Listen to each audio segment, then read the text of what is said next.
Hello my dear friends, once again welcome to my YouTube channel Spark. I hope you all are preparing well for your exam, and today we are going to discuss about basic concepts of social casework. By the last session, we have completed all the topics which are coming under Unit 2, and now we are moving to Unit 3. So the first topic is basic concepts of social casework. So today we are going to discuss about social roles, social functioning, social environment, person in environment field, and principles and components of social casework. So let us begin the session with a small introduction on social work. As you all know, the scientific social work today has emerged as a problem-solving profession. And while compared to other disciplines, professional social work is relatively young. And this profession helps individuals, groups, and communities to find solutions for their problem. And finding solutions to the problems which enhance the quality of life and which fosters development. And the problems at any level, like individual or social, which can affect the interactions and relationships of individuals. And thus the social adjustment and social functioning get affected. So we can say like social work intervention in solving problems which promote social functioning of the individuals. And the social work has primary and secondary methods, and the methods of social work are social casework, social group work, community organization, social action, social welfare administration, and social work research. And they are broadly classified as primary and secondary methods. Casework, group work, and community organization which require direct interaction with the client. So it is known as primary or direct methods. And the other three for which face-to-face contact with the client is not essential. So which are termed as secondary or indirect methods. So now we can discuss about social casework. Social casework is a primary method of social work and which assists individuals to adjust with his or her environment in a more satisfying way. And this social casework can be defined as a method of social work that helps individuals with psychosocial problems to realize and resolve it. So social casework help individuals with psychosocial problems to realize and resolve it. And also we can say it is a scientific process which demands professional relationship to explore the causes of the problem and to develop solutions.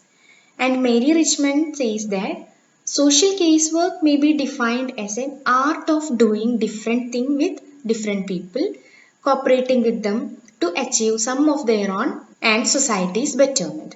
So Mary Richmond simply defines social casework as an art of doing different things with different people and cooperating with them to achieve some of their own and society's betterment.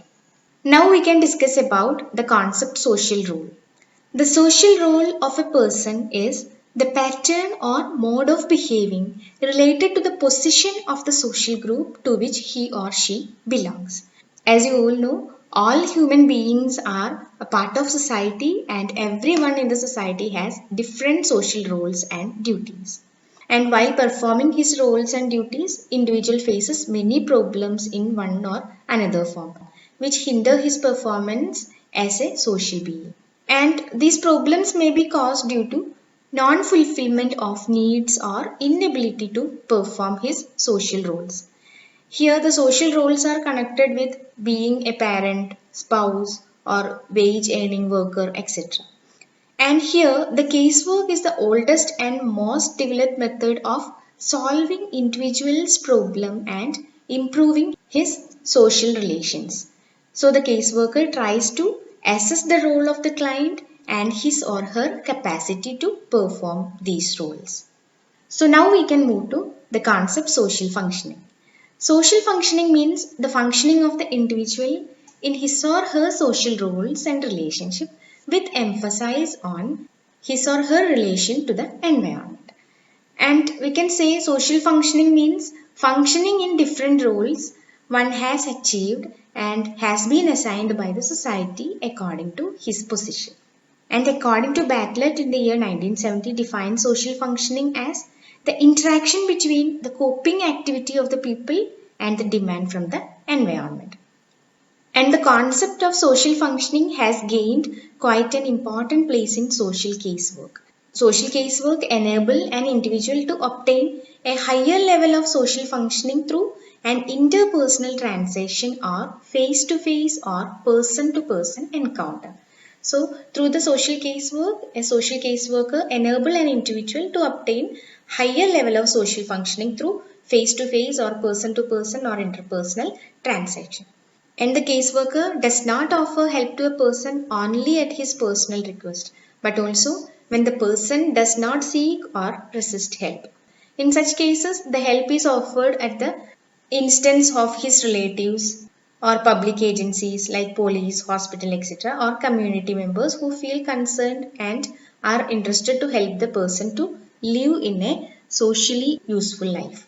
Now we can discuss about the concept social environment. Social environment is important in relation to health problems and which are closely related to the lifestyles of people in different societies. And the term social environment denotes the complex of health of the individual and the community. And here the environment is unique to man and which include cultural values, customs, habit, beliefs, attitude, morals, religion, education, income, occupation, standard of living, community life, and social and political obligations. All these are coming under the environment. And the social environment and are the foundations of social skills. It is beginning with a social smile. Babies learn to respond to the social environment, and which are the foundations of social skills valued greatly. And in the family, as a child, first social environment and as a social group with which she has the mainly frequent and closest contacts is the mainly significant source of personality molding. And we can also say that social participation and integration in the immediate social environment like school, work, neighborhood, and which are appear to be the important of both mental and physical health. Now we can discuss about important principles of social casework. Social casework is a method which builds on one-to-one relationship and it has certain specific principles for its effective practice. And these principles have evolved mainly from the philosophical value base of the profession and the field experience. And also some research studies have contributed in shaping these principles. So some of the important principles of casework are principle of individualization, principle of acceptance, principle of self-determination, principle of controlled emotional involvement, principle of confidentiality, principle of non-judgmental attitude, and principle of purposeful expression of feeling. So we can look into each principle in detail. First we can discuss about principle of individualization. Actually, no two persons are alike in their qualities and traits. Even though their problems may be similar, but the cause of the problem and the ability to handle it differ from individual to individual. So, therefore, each individual client should be treated as a human being with their personal differences. Thus, the inherent worth and dignity of the individual must be respected considering his or her uniqueness. Next is principle of acceptance. According to this principle, the worker should receive the client as he or she is with his or her strengths and weakness. And under this principle, a caseworker must be accept an individual as a person of worth and dignity and do not treat as a problem person and always accept one's positives and negative feelings. And when the client meets with the caseworker for the first time, he feels fear and anxiety about the new person. For this reason, the caseworker should accept client friendly and so that he or she can share all their problems, and this mutual acceptance is also called rapport. And next is client self-determination.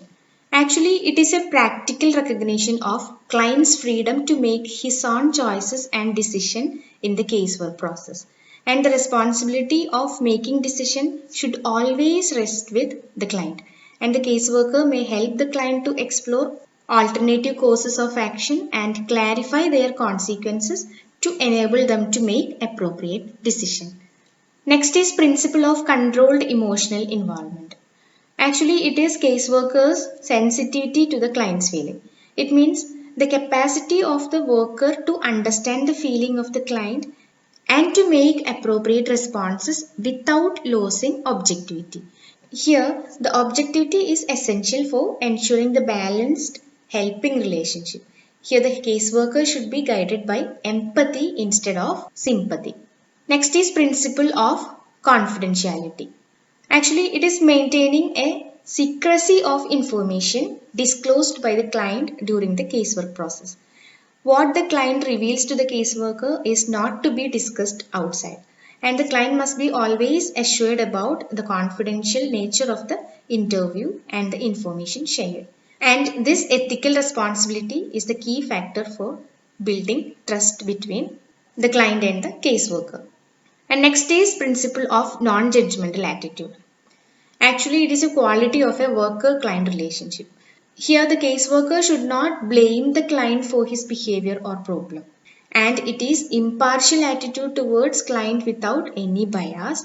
And the worker should not make any subjective judgment based on the guilt or innocence of the client. And the social caseworker should not relate the client with a prejudgmental or prejudiced attitude. Next is principle of purposeful expression of feelings. Here, the purposeful expression of feeling is the recognition of client's need to express his feelings freely, especially the negative ones. Here, the caseworker should listen purposefully, neither discouraging nor condemning the expression of those feelings. Sometimes caseworker should even encourage the client to express his feelings since it has a therapeutic value. So these are all about important principles of social casework. So now we can discuss about the components of social casework. It is also known as nucleus of social casework and which is given by H.H. Perlman or Helen Harris Perlman. And he says that a person with a problem come to a place where a professional representative help him by a given process. So it is known as 5 P's theory, and according to this definition, there are 5 elements or 5 components of social casework. These are person, problem, place, professional representative and process. So a person with a problem come to a place where a professional representative help him by a given process. So now we can move to each piece in detail. First is a person. A person can be any individual facing a problem and seeking professional assistance from the caseworker. Actually, in social work terminology, he or she is called client, and this can be man, woman or child who is in need of some help to overcome the difficulties.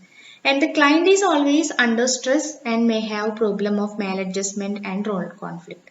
And here the social worker must accept and understand the client. And next is problem.